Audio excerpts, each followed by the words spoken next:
Welcome back to NiteCap, folks.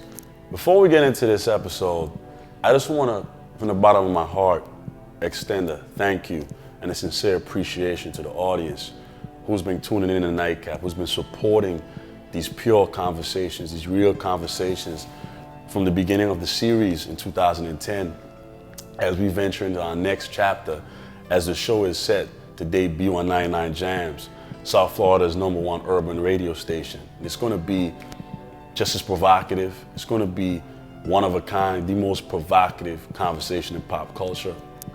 And quite frankly, as an independent franchise, you, the people, supported this engine where you forced it upon the airwaves. So thank you. As you all know, this franchise was created to get at the truth, to present a conversation piece that dissects who we really are, that displays our core values beyond the tangible. And this next guest, Stephen Marley, more than any other artist maybe I've had on the show before, his brand, his music is a beacon of that belief that when we raise the level of consciousness in society, we're all better as a people. His family, his legacy, that's what, in my opinion, as a gift they gave to society.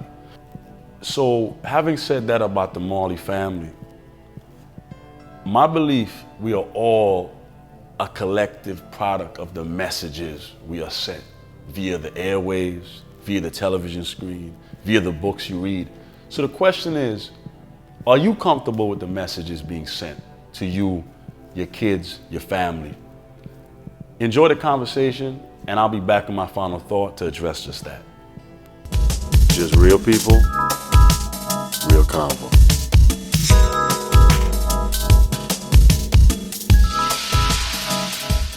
I'm Peter Bailey, and up next on NiteCap, I travel south to the iconic Lion's Den, where the legendary Stephen Marley invited me to share some truth on the fruit of life, his newest musical offering, a tour de force of righteous revolution, inspired by his passion to raise the level of consciousness via the airwaves. Stephen. Yes, brother. Thanks for inviting me. Yeah, man, thanks for coming. To share a conversation with you. You know, Yeah. when I think about music, I think about a phrase that the face is no index to the heart. Right. And I heard the new album, Yes. the Fruit, and when I think about music, music is the only thing that's the true.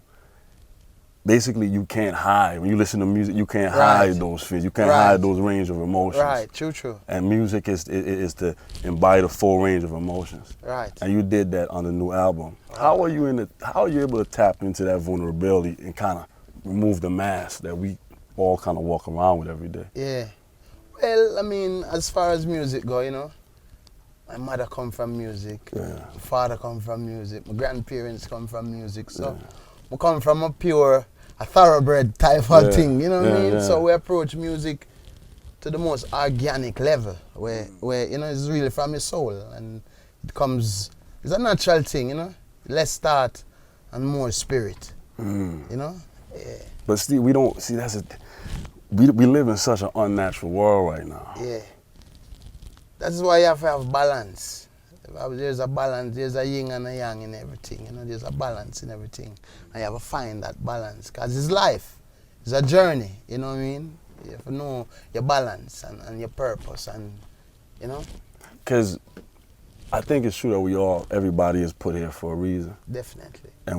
And how do your musical journey, it seems like that's a soundtrack to every man's reality, to try to get there, try to find that purpose, try to get through that maze. It's like the soundtrack to life. Yeah. With the new album, the previous one was bringing reggae back in a sense. Yeah. This one is the fruit.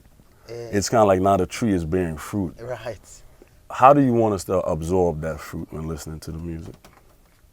Well, I mean, this is the offspring of the root, you know, and even going back to reggae music, you know what I mean, and the music that influence reggae music, and again, the music that reggae music has influenced. Yeah. You know what I mean? 'Cause if you listen to my father, him speak of Curtis Mayfield, the impression, you know, him speak of groups that inspired them back in those days. Yeah. And if you check now, how many groups my father and his peers have inspired this day, you know what I mean? Yeah. So it kind of take you through that journey where there are some songs from the old, even Nina Simone and, you know, Impressions again, we have a sample of the Impressions on the album. So that kind of take you through that part of where what inspired reggae music and the harmonies and that flavor. And then, you know, you still have the next side of it, which is the hip hop. Yeah, well, hip hop is, I like to say, did a new rock and roll. Right. They're setting the trend. Right. And this album, you kind of, it's a fusion. You incorporate all the sound. Right. What was that? It's interesting because an artist as pure as yourself. Yeah. It seems that when people bring in the hip hop artists, it's a marketing push. Yeah. But I listen to every track, and it seems like every artist, it was for a purpose. Yeah, true. Hell, I mean, again, you know, we make music anyway. Yeah, we born privilege. So it's not like I'm motivated by, exactly. Right, me need to pay the bills. Yeah. No, me need to affect lives. It's a different type of motivation, you know what I mean? I need to affect lives where people can come and say, oh son, you know that song, it lifts me up every day, and that is my reward, you know what I mean? So we come from a different aspect of the thing, you know? What was so amazing about reggae and so amazing about reggae is that it's like even your father, he was able to make a melody, and it's like you could be in hell, but you're dancing.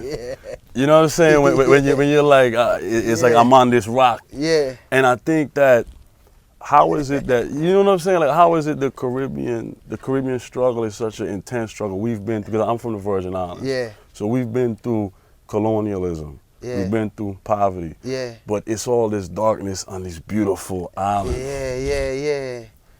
How have we been able to create this music that soothes generations? I think, you know, you don't know, you know, God bless, you know, and all of us have the gospel in us.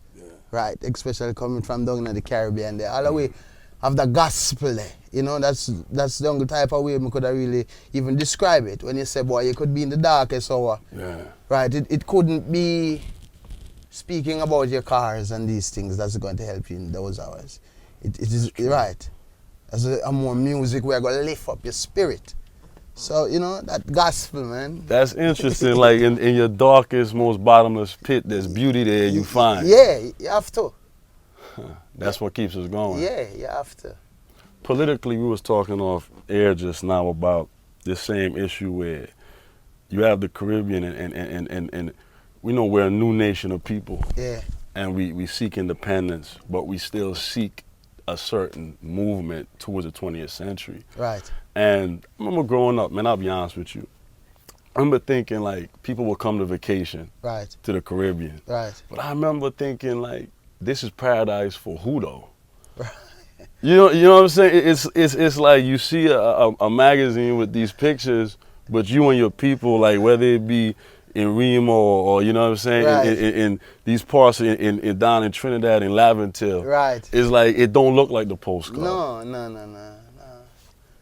I mean, we're not let as the radio. Everyone listens to the radio. Everyone is on the internet and the whole media. Yeah. You know what I mean? It's such an influential tool. It is. But yet, it is not being used in a way where you see it reflect on society. In other words, then, the type of songs that are being pushed forward and successful and repeat, and them songs then don't help with social state.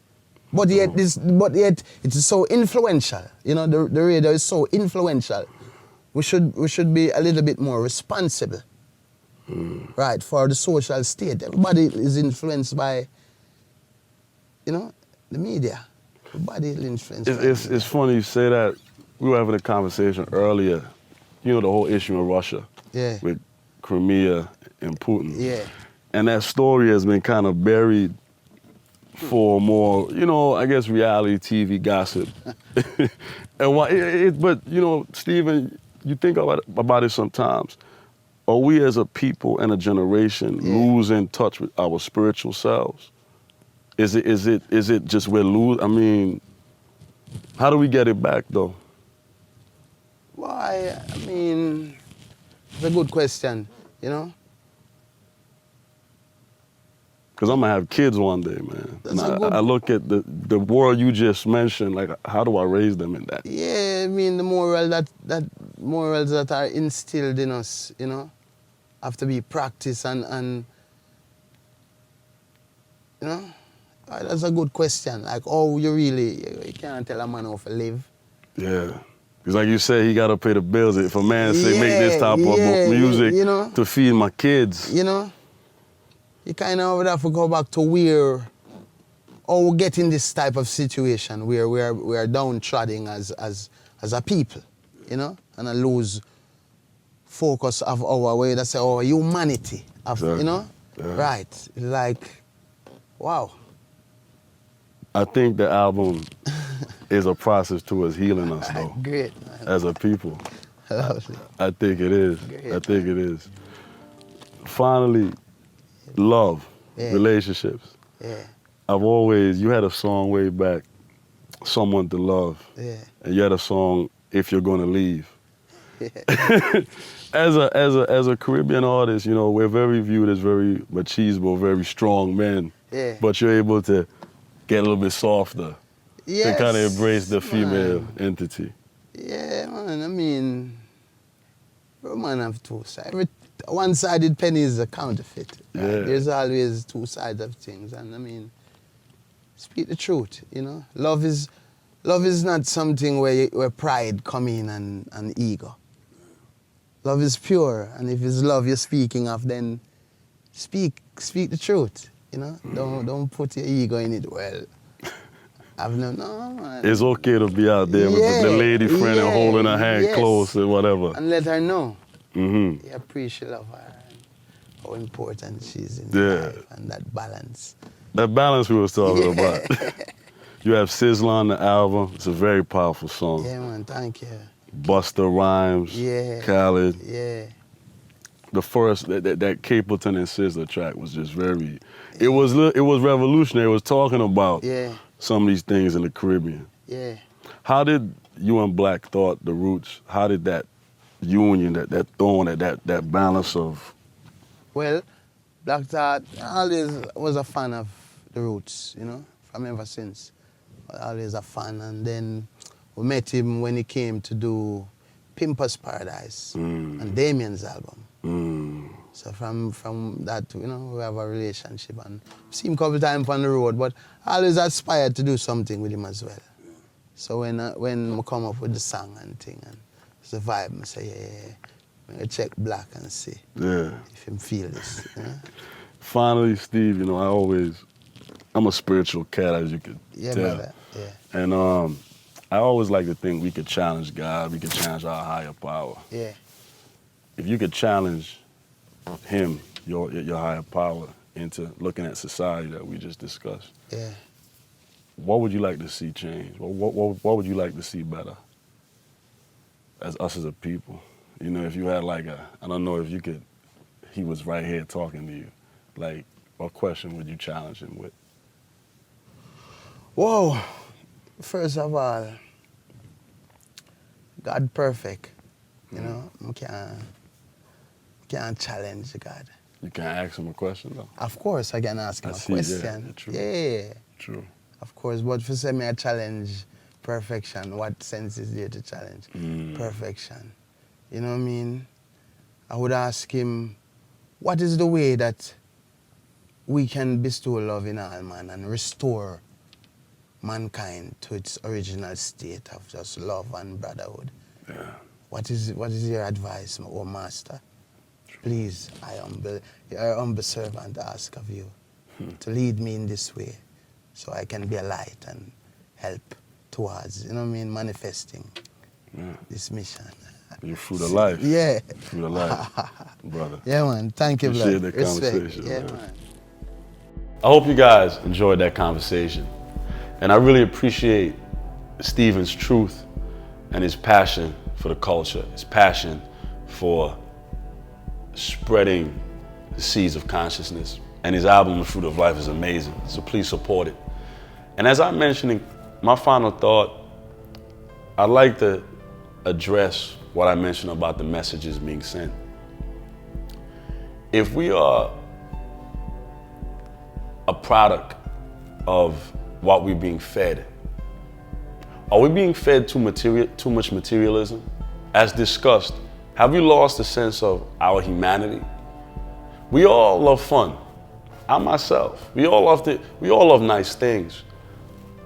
But when do we reach a point where things, inanimate objects, Rolexes, cars, things that don't hold spiritual value, things that when we leave this planet doesn't define who we are and what we came here to do?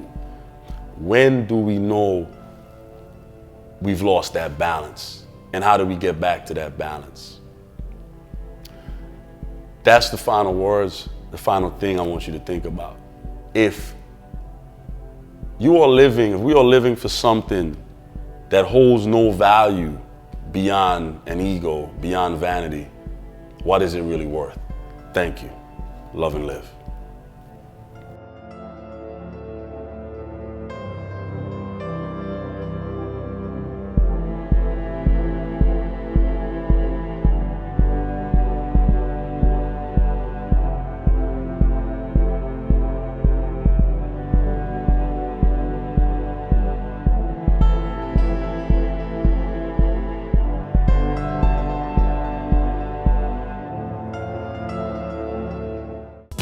Just real people, real convo.